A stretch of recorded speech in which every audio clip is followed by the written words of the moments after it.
నమస్తే మ్యామ్. నమస్తే. మ్యామ్ ఇప్పుడు కొత్తగా పెళ్ళైన అమ్మాయిలు ఉంటారు గదా! పెళ్లి కాని అమ్మాయిలు కానీ, కొత్తగా పెళ్ళైన అమ్మాయిలు కానీ, వీళ్ళు కాంట్రాసెప్టివ్ పిల్స్ యూజ్ చేయొచ్చా మ్యామ్ అసలు?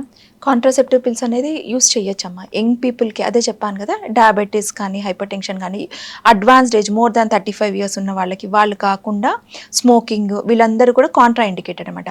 యంగ్ పీపుల్ వాళ్ళే ఈ ఓరల్ కాంట్రాసెప్టివ్ పిల్స్ అనేది యూస్ చేయొచ్చు. మ్యామ్ ఇప్పుడు కాంట్రాసెప్టివ్ పిల్స్ అనేటివి ఉన్నాయి గదా! ఇవి ఇంకా ఎక్కడ యూజ్ చేస్తారు మ్యామ్ ఓరల్ నార్మల్‌గా? కాంట్రాసెప్టివ్ పిల్స్ అనేది చాలా కండిషన్స్‌లో యూస్ చేస్తామన్నమా. చాలా మంది పిల్లలొస్తారు. పాలిసిస్టిక్ ఓవరీతో గానీ అట్లా వస్తారనమాట. So, best oral contraceptive pills అనేది వాళ్ళకి ఎక్కువగా యూస్ చేస్తామన్నమాట. కొంతమంది పీరియడ్స్ ఇర్రెగ్యులారిటీతో వస్తారు. ఇర్రెగ్యులర్ పీరియడ్స్ అని వస్తారు. వాళ్ళకి యూస్ చేస్తాము. పాలిసిస్టిక్ ఓవరీ ఉన్న వాళ్ళకి హిర్సుటిజం అనమాట. అంటే హెయిర్ అంతా కూడా అన్వాంటెడ్ ఏరియాస్‌లో అన్నిట్లో కూడా హెయిర్ వస్తుంది. కొంచెం ఇక్కడంతా కూడా బ్లాకిష్ డిస్కలరేషన్ ఉంటుంది. సో, అట్లా ఉన్న వాళ్ళకి కూడా ఈ ఓరల్ కాంట్రాసెప్టివ్ పిల్స్ అనేది యూస్ చేస్తాము. కొంతమంది అంటే ఇదంతా కూడా యంగ్ ఏజ్‌లో వాళ్ళకి అరౌండ్ 40 ఇయర్స్, 35 ఇయర్స్, 40 ఇయర్స్ వాళ్ళకి మెన్స్ట్రువల్ ప్రాబ్లమ్స్ ఎక్కువ ఉంటాయి. ఏదర్ ఇర్రెగ్యులర్ పీరియడ్స్ ఉంటాయి, లేదా పీరియడ్స్ టైంలో మేడం మాకు ఎక్కువ బ్లీడింగ్ అవుతుంది. సో, ట్రీట్మెంట్ ఏంటి అని వస్తారనమాట. సో, వాళ్ళకి ఒకసారి బేసిక్గా స్కాన్ చేసుకొని ఫైబ్రాయిడ్స్ అంటే అదర్ ప్రాబ్లమ్స్ ఏమీ లేవు, ఉత్త హార్మోన్ ఇంబ్యాలెన్సే ఉంది అన్న వాళ్ళకి ఈ ఓరల్ కాంట్రాసెప్టివ్ పిల్స్ అనేది వాళ్ళందరికీ కూడా యూస్ చేస్తాము. సో, ఈ ఓరల్ కాంట్రాసెప్టివ్ పిల్స్ యూస్ చేయడం వల్ల దానికి చాలా అడ్వాంటేజెస్ ఉన్నాయి. అంటే ఎండోమెట్రియల్ క్యాన్సర్స్ కానీ, ఒవేరియన్ క్యాన్సర్స్ కానీ అవన్నీ కూడా ప్రొటెక్టివ్ అనమాట ఈ ఓసీపీస్ యూస్ చేస్తే. So, minimum 1 year to 2 years oral contraceptive pills use చేస్తే ఇన్సిడెన్స్ ఆఫ్ ఎండోమెట్రియల్ క్యాన్సర్ కానీ, ఒవేరియన్ క్యాన్సర్స్ కానీ చాలా మటుకు తగ్గుతుంది. సో, ఈ అన్ని కండిషన్స్‌లో మనము ఓసీపీస్ అనేది యూస్ చేస్తాము. ఓకే.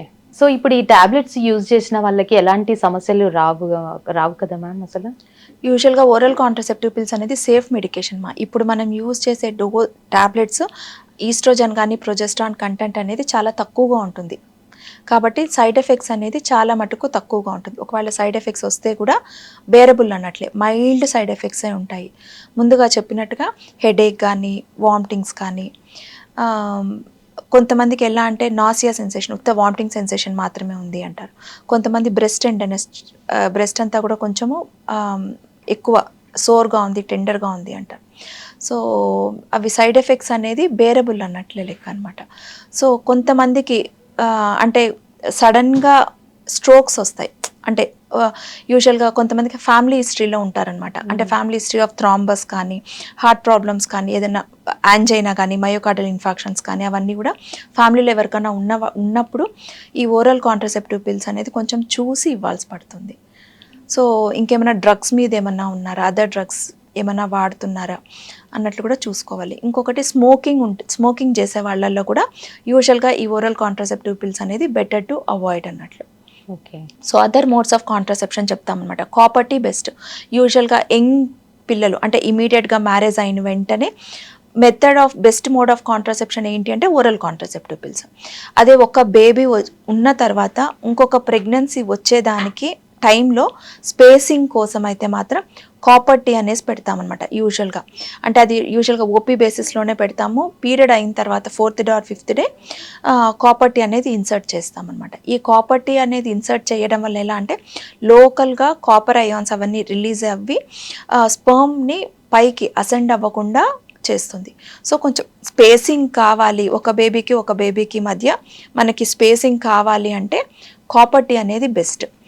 ఈ ఓరల్ కాంట్రాసెప్టివ్ పిల్స్ కానీ, కాపర్ టీ కానీ అన్నీ కూడా టెంపరరీ మెథడ్స్ ఆఫ్ కాంట్రాసెప్షన్. అంటే మనం యూజువల్గా ఈ ఓరల్ కాంట్రాసెప్టివ్ పిల్స్ స్టాప్ చేసిన వెంటనే చాలామందికి వితిన్ 2 to 3 monthsలోనే నార్మల్గా సైకిల్స్ అనేది రెగ్యులరైజ్ అయిపోతుంది. ఈ కాపర్ టీ కూడా అలానే తీసేసిన వెంటనే ప్రెగ్నెన్సీ అనేది ఇమీడియట్గా అంటే నెక్స్ట్ సైకిల్ నుంచినే మనకి ప్రెగ్నెన్సీ ఛాన్సెస్ అనేది ఈక్వల్గా ఉంటుంది.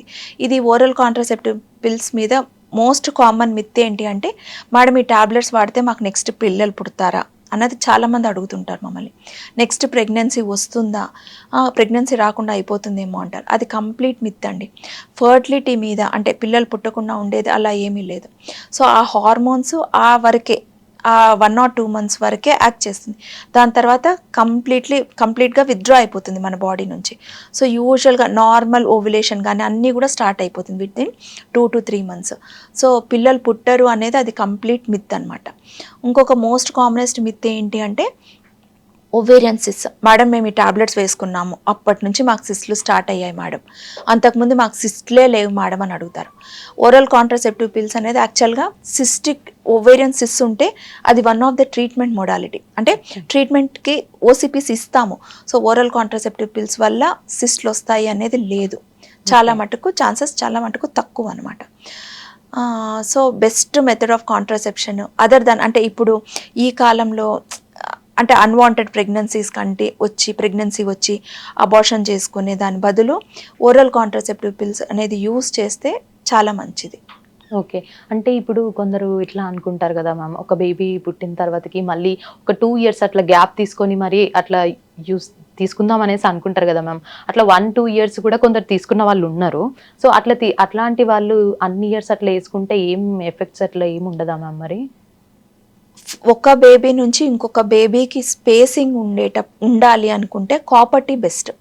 ఓరల్ కాంట్రాసెప్టివ్ పిల్స్ మనం యూజువల్గా అడ్వైస్ చెయ్యము. ఎందుకు అంటే ఒక బేబీ వచ్చిన తర్వాత ఫీడింగ్ ఇస్తారు. సో ఫీడింగ్ టైంలో ఈ ఎఫిషియన్సీ అనేది తగ్గిపోతుంది. సో వాళ్ళకి ఇంకోటి ప్రొజెస్ట్రాన్ ఓన్లీ పిల్స్ అనేసి ఇస్తామన్నమాట. దానికంటే కూడా కంప్లీట్గా బెటర్ స్పేసింగ్ ఉండేదానికి కాపర్ టీ పెట్టుకొని స్పేసింగ్ తీసుకుంటే చాలా మటుకు బెటర్ అన్నమాట. ఓకే. ఇట్లా గ్యాప్ ఇన్ని ఇయర్స్ తీసుకోవడం అది బెటరేనా? యాక్చువల్గా మన డెలివరీ అయినప్పుడు ఏదైనా నార్మల్ డెలివరీ కానీ సిజేరియన్ సెక్షన్ అప్పుడు కానీ మనకి బ్లడ్ లాస్ అనేది అవుతుంది. సో ఆ మినిమం ఆ బ్లడ్ మనకి ప్రీ ప్రెగ్నెంట్ లెవెల్కి కానీ హిమోగ్లోబిన్ ఇంప్రూవ్ అయ్యేదానికి కానీ మన టోటల్ బాడీ మంచిగా స్టేట్కి వచ్చేదానికి మినిమం 1-2 years అనేది పడుతుందమ్మా. సో అందుకే మనం యూజువల్గా ఒక ప్రెగ్నెన్సీకి ఇంకొక ప్రెగ్నెన్సీకి స్పేస్ అనేది ఒక 2-3 years ఉండాలి అని చెప్తాం. ఓకే.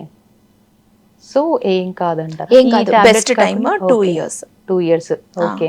సో ఈ టాబ్లెట్స్ యూజ్ చేయొద్దు లైక్ స్పేసింగ్ అంటే డిపెండ్స్ అనమాట. ఒక్కొక్క కేసు ఒక్కొక్క మాదిరి. కొంతమందికి కాపర్ టీ పెట్టలేకుండా పోతాము, వాళ్ళకి మనం ఓరల్ కాంట్రాసెప్టివ్ పిల్సే చెప్తాము. అట్లా ఒక్కొక్క కేసు ఒక్కొక్కటి. కానీ బెటర్ స్పేసింగ్కి ఒక బేబీకి మధ్య స్పేస్ కావాలి అనుకుంటే కాపర్ టీ కానీ లేదా హార్మోన్ కాంట్రాసెప్టివ్ డివైజెస్ ఉన్నాయన్నమాట, ఏదర్ మెరీనా కానీ అది యూస్ చేయొచ్చు. ఓకే.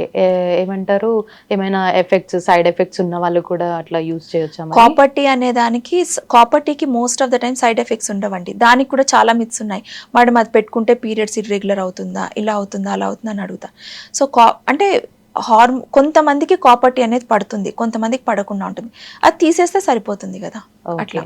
సో చాలా మటుకు కాపర్ టీ ఏదన్నా కూడా మనకి ప్రెగ్నెన్సీ వచ్చి అబార్షన్ చేయించుకునే దానికంటే ఈ contraception methods best. Okay. Right ma'am, చాలా చక్కగా చెప్పారు మ్యామ్. Thank you.